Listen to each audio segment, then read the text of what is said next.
Est-ce que tu ressens que ton équipe en petite enfance est fatiguée ou démotivée? C'est le temps d'agir.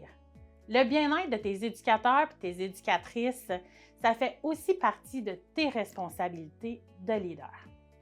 Même chose pour toi, hein. Si tu ressens ce sentiment de fatigue-là, tu dois passer à l'action parce que ça peut avoir des répercussions néfastes sur le quotidien de l'équipe.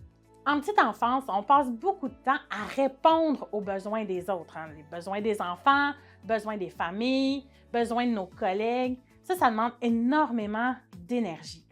Ce phénomène-là a un nom. Ça s'appelle la fatigue compassionnelle. Je m'appelle Marilyn Tauvette et je suis coach en leadership. Je me spécialise auprès des services à l'enfance et à la jeunesse. Notamment, j'accompagne les superviseurs de programmes dans le développement de leur leadership. C'est quoi ça, la fatigue compassionnelle? En fait, c'est un épuisement mental, un épuisement émotionnel dû au fait que, qui est très présent dans les milieux où on prend beaucoup soin des autres. Puis c'est dû à un déséquilibre entre prendre soin des autres tout le temps, puis là, vraiment s'oublier, mettre de côté nos propres besoins. Donc, comment tu peux faire pour protéger ton équipe en petite enfance, que cette fatigue compassionnelle-là puisse s'installer? Première chose, c'est de reconnaître les signes de cette fatigue compassionnelle-là dans le quotidien.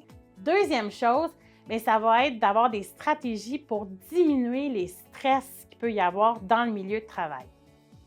Puis finalement, oui, même dans le milieu de travail, il faut des stratégies pour permettre de prendre soin de soi puis de favoriser notre bien-être en tant que personne.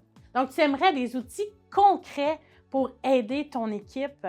J'ai justement un atelier sur la fatigue compassionnelle où on va vraiment décortiquer c'est quoi puis avoir des stratégies pour aider votre quotidien.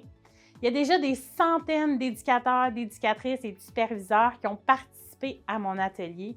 Ils m'ont dit que ça avait vraiment fait du bien de parler de cette réalité-là puis d'avoir des solutions pour les aider dans leur quotidien en petite enfance.